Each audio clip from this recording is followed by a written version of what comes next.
Resident Evil 6. Hello there, Sir from 17 once again, introducing you to my Resident Evil 6 professional difficulty video walkthrough. This is the second section to Chapter 4 of the Leon campaign, and this is a pretty interesting boss fight against the Russian nemesis. I don't know his name, because at the time of this recording I have not played through the Jake campaign, and that's purely because of my situation right now. I'm playing it co-op with a friend who is extremely difficult to get online at the same time with, because he works full time and he has a girlfriend, so you know, it is what it is, folks. But I do know that this guy's from their campaign, and this is a fight that you do in that campaign, which is always fun to see recycled boss fights. And the concept of this is everybody in this arena is going to be a little bit of a distraction for you, but they all just end up getting grabbed and putting those cages on the boss's back. And the strategy to beat him is to climb on the shipping containers and push off these boxes filled with explosive barrels. You wait for him to get close to the barrels, and then you shoot them, which will do damage to him. You can shoot the boss. I believe it's better to shoot him once you've hit him with a few barrels, because it definitely burns up his skin and it makes him look much more, you know, desirable when it comes to taking damage. Just be careful, because when he comes for you, this boss is deceptively fast for his size, and if he touches you, it's generally a one-hit down, because this is professional difficulty and, you know, they made it that way.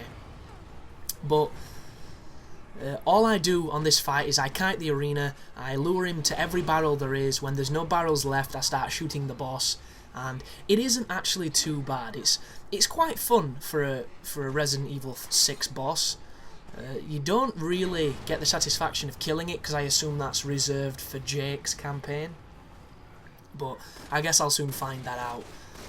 So, as you'll notice, he's got one dude on his back, he's got Jake on his back, he's picking up the girls.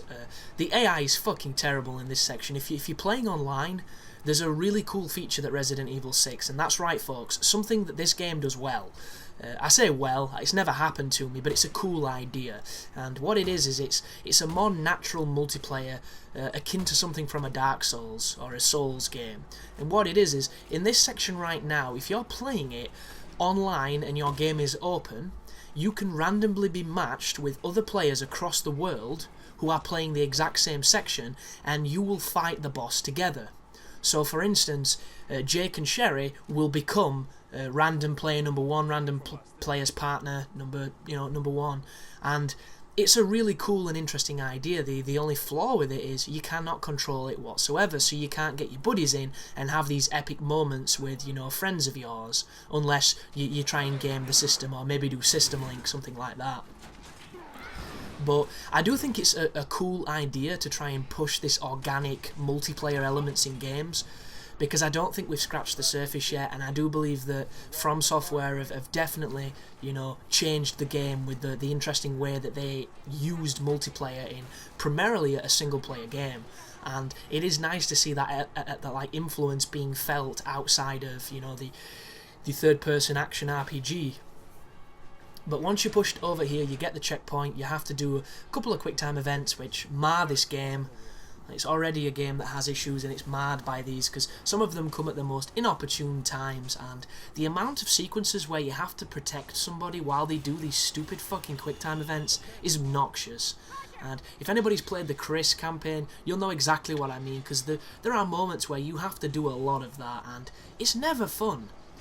And I don't understand it, because it's the most gamey aspect of this game, and, you know, games have been around for a very long time now, people. We've been playing games for upwards of, you know, 20, 30 years. Like, and they still haven't seemed to realise, some of these developers, that protection missions fucking suck. Like, GTA got rid of a lot of that shit. Saints Row got rid of pretty much all of it, because failing missions and having to drive all the way back, or doing a protection mission where the person you're protecting can die really quickly, is just not fun, because it takes no skill. You're relying on random AI elements, and a lot of people are going to play this game in co-op, and I would definitely recommend it, because it makes it a much more fun experience, and a human player is much more competent than an AI player. The drawback of a human player is, though, if he makes a mistake, he will die. The AI players never die. They're pretty good like that. They're like Christopher Lambert. You just keep stabbing him with knives, and he just smiles at you and, you know, presses play on the CD with Queen in it. There's nothing much you can do. But this sequence here, there's a ton more of the barrels that you need to use, so just run around pushing them, try and avoid the giant nemesis guy, and save ammo too. Don't go nuts on this boss. There's no reason to. You want to be aware of what's coming, and some of the stuff coming is, you know, coming in your face. Is disgusting. It really is. Some of the bosses, they take an abundance of punishment, and you want to really save as much ammo for those encounters as you can. I do believe I go a little bit too anal with ammo preservation, because I end up finishing the game with a lot of ammo, but I did not want to run the risk of getting stuck on these boss encounters, because the first time I played through the game with a buddy of mine, we were on them for a long time, because combine the factor we didn't know how to beat them, combine that with the fact the game doesn't really show you how to beat them, it doesn't really hint at some of the weaknesses, it's kind of, you know, figure it out yourself, and then just the general nature of this game where the zombies, unless you learn, you know, and it takes some time to learn how to play this game. If you try and play it like Resi 4 or even Resi 5, you're going to get grabbed a lot because the same systems don't work as well, and like, one grab is a down on this game, and if you get unlucky, the AI never comes. She never comes, you know? The chicks never came. That's literally what it is, and I know I've used that Euro Trip reference too many times, but I like it, because that film is surprisingly good. But there's a checkpoint for him switching his like, claw-grabbing hand, and we're back in the exact same environment. You just need to use the remainder of the barrels on him. And I mean, look at me, I'm pretty stacked for ammo as it stands, and I don't do a lot of shooting in this campaign. I try and execute as much as I can. But I just can't believe the end of this chapter fucked up on the recording run. Luckily enough, for any of the sections, it's probably the easiest one. So, that being said, of all the areas to lose, I would prefer to lose the one I did. So I did kind of look out as far as that goes. And if anybody's wondering, my laptop is overheating. And the other day I saw black smoke coming out of it, and I could hear the fan having a real rough time. And you know, you don't have to be completely computer savvy, tech savvy to know that black smoke coming out the side of a fan vent generally means that something's burning. So I've not turned it on, and when I do, I only have it on for like a couple of minutes to get some stuff off it, and I do know that it needs either to be repaired or replaced, but I use it for capturing gameplay. And I had to move my HD PVR to a different location, reset up the cables, hook it up to my new PC, and then get the software off a forum because I didn't have the disc. I've lost the disc for some reason.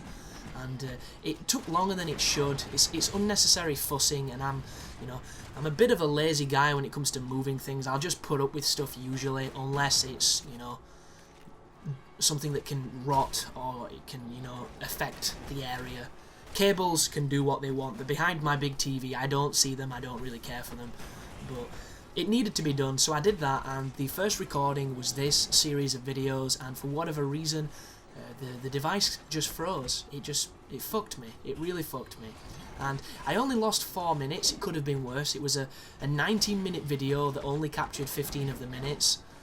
But you know, you don't want that to happen, and it's one of the first real times it's ever happened, and it's nothing to do with my computer. I think it's just a glitch. It's just one of those random occasions where, you know, technology decides to pull its dick out and ruin the family photos.